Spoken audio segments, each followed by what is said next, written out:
திருச்சிற்றம்பலம். தென்னாடுடைய சிவனையை போற்றி, இந்நாட்டவருக்கும் இறைவா போற்றி. அனைவருக்கும் வணக்கம்.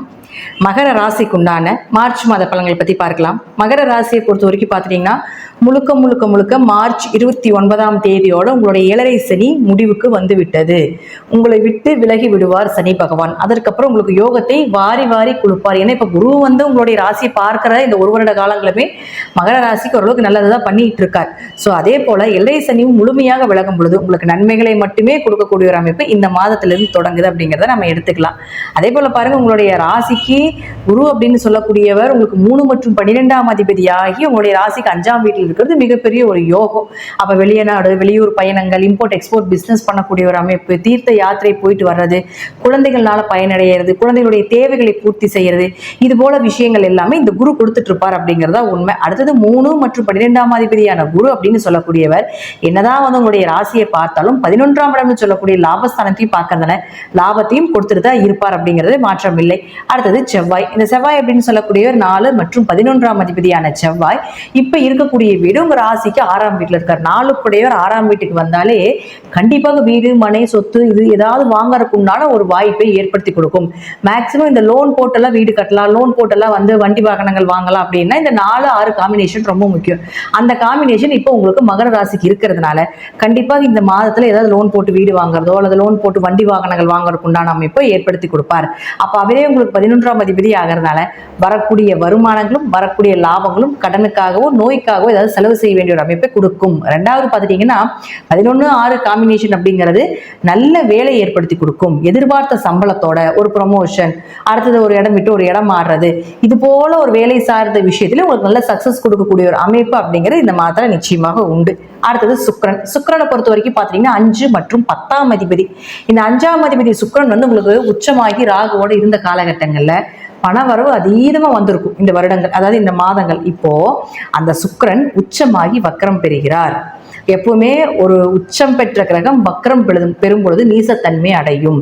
அப்போ மகர ராசியை பொறுத்த வரைக்கும் இந்த சுக்கிரன் நீசமாகறதுனால கொஞ்சம் தொழில் ரீதியாக, பண ரீதியாக, குடும்ப ஒற்றுமை ரீதியாக, குழந்தைகள் ரீதியாக கொஞ்சம் கவனமாக இருக்கணும். ஏன்னா நீசம்னா வலு இல்லை அப்படின்னு அர்த்தம். அப்ப ராகுவோட சேரும் பொழுது ஆண் குழந்தைகளாக இருந்தால் பெண்களிடமும், பெண் குழந்தைகளாக இருந்தால் ஆண்களிடமும் ரொம்ப கவனமாக இருக்கணும். ஏன்னா சுக்கிரன் ராகு சேர்க்கை இயற்கையாக பெண் சாபத்தை கொடுக்கக்கூடியது.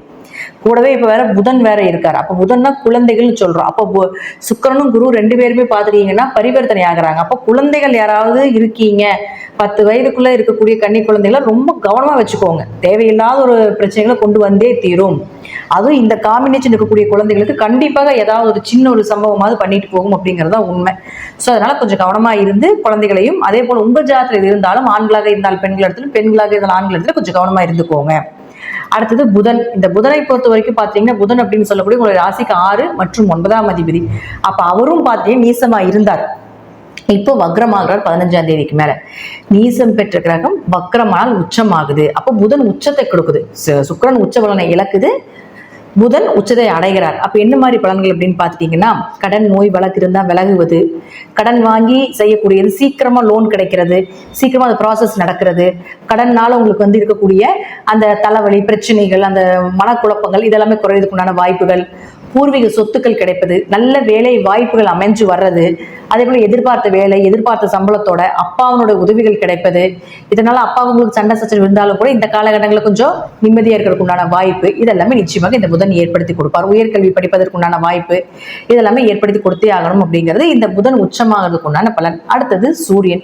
இந்த சூரியன் 2ஆம் வீட்டுல இருக்கிறார் 14ஆம் தேதி வரைக்கும். பொதுவா பாத்தீங்கன்னா சூரியன் 2ஆம் வீட்டில் இருந்தால் கண்டிப்பாக 8 இருக்கும்போது விபரீதமான பணவரவு, திடீர் அதிர்ஷ்டங்கள், திடீர் பணவரவுகள் இதெல்லாம் கொடுக்கும். இப்ப அடுத்தது அவர் 3ஆம் வீட்டுக்கு போறாரு. அதனால இந்த ஷேர் மார்க்கெட்டு, வட்டி தொழில, உழைப்பில்லாம வரக்கூடிய காசெல்லாம் இருக்கும் இல்லைங்களா, அதெல்லாத்துக்குமே 15ஆம் தேதி வரைக்கும் உங்களுக்கு நல்ல மணி ஃப்ளோ ஆகும். அதுக்கப்புறம் பாத்தீங்கன்னா கொஞ்சம் அப்படியே குறைஞ்சு மறுபடியும் வர்றதுக்குண்டான வாய்ப்பை ஏற்படுத்தி கொடுக்கும் அப்படிங்கறத உண்மை.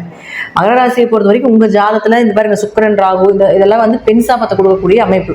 அதே போல புதன் ராகு சேர்க்கை ஒரு ஜாதகத்துல இருந்தா படிப்பு தடை, படிப்பால வரக்கூடிய ஒரு நல்ல வேலை கிடைக்காம இருக்கிறது, படிச்சதுக்கு உண்டான ஒரு வேலை இல்லை, அப்படியே கிடைச்சா அதுக்கு ஒரு நல்ல சம்பளம் இல்லை, ஒரு பதவி இல்லை, புகழ் இல்லை. இதெல்லாம் புதன் ராகு சேர்க்கை. இது உங்க ஜாதகத்துல இப்ப இருந்ததுன்னா, குழந்தைகள் ஜாதகமாக இருந்தால் கொஞ்சம் படிப்புல மந்த நிலை, கல்வி தடைகள் இந்த மாதம் ஏற்படும். அப்ப அதுலயே கொஞ்சம் கவனமா இருந்துக்கணும். அதே போல சூரியன் ராகு சேர்க்கையாகுது. சூரியன் ராகு சேர்க்கை கடுமையான பித்திருதோஷத்தை கொடுக்கக்கூடியது. அப்ப கடுமையான பித்திருதோஷம் எதனால வரும் அப்படின்னா, தந்தை வழினால வரக்கூடிய பித்திருதோஷங்கள் அதிகமா காட்டுது. அப்போ தந்தையினால பிரயோஜனங்கள் இல்லாம இருக்கிறது, அல்லது தந்தையினால எந்த ஒரு டெவலப்மெண்ட்டும் இல்லாம இருக்கிறது, நீங்க தந்தையை பார்த்து கொள்ளக்கூடிய ஒரு சூழ்நிலைகள், அல்லது தந்தை வளர்ந்து நிப்பாரு நீங்க ரொம்ப டவுனா இருக்கிறது, இதெல்லாம் இருக்கும். அதே போல சூரியன் சனி சேர்க்கை, கவர்மெண்ட் வேலையில் இருக்கக்கூடியவர்களுக்கு பிரச்சனை. அதே போல சூரியனும் சனி ராகு சேர்க்கும் பொழுது உங்க கூட வேலை செய்யக்கூடிய மேல் அதிகாரியாக இருந்தாலும் சரி, உங்களுக்கு வேலை செய்யக்கூடிய கீழே வேலை செய்யக்கூடியவங்களாக இருந்தாலும் சரி, ரொம்ப கவனமா இருந்துக்கணும். அவங்க மூலமாக உங்களுக்கு வேலை சார்ந்த பிரச்சனை கொடுக்கறதுக்குண்டான வாய்ப்புகளும் ஏற்படுத்தி கொடுக்கும். சனி புதன் சேர்க்கை கணக்கு புள்ளி விவரமா கொடுக்கக்கூடிய அமைப்பு சனி புதன் சேர்க்கை. ஆனால் அதற்குண்டான ஒரு மதிப்பு இருக்காது. ஸோ இது எல்லாமே இந்த காம்பினேஷன் எல்லாமே ஒரு சரியில்லாத ஒரு காம்பினேஷன் தான். பணம் வர ஒரு பக்கம் கொடுத்தா அவமானத்தை கொடுத்துருது, இல்லைன்னா பெயர் புகழை கொடுக்காம நம்மளை திறமைகளை கொடுத்து நிக்க வச்சிருது. இதுதான் இந்த காம்பினேஷன் நடக்குது. இது உங்க ராசிக்கு 3ஆம் இடம் சொல்லக்கூடிய முயற்சி ஸ்தானத்தில் வர்றதுனால, யோகா அந்த 3ஆம் இடத்துல தனக்கு ரகம் இருந்ததுன்னா குடும்பத்தில் இருக்கக்கூடிய எல்லாத்தையும் பார்த்துக் கொள்ளக்கூடிய ஒரு சூழ்நிலைகள், எல்லாத்தையும் அனுசரிச்சு போகக்கூடிய சூழ்நிலைகள் இதெல்லாம் இருந்தாலும் கூட இந்த காம்பினேஷன் ஜாதகத்தில் இருந்தால் நான் சொல்லக்கூடிய இந்த தேவையில்லாத ஒரு கெட்ட பெயரோ அவமானங்களும் கொஞ்சம் வர்றதுக்குண்டான வாய்ப்புகள் இருக்குது அப்படிங்கிறதே நான் சொல்ற தடைகளும் வருண்டு.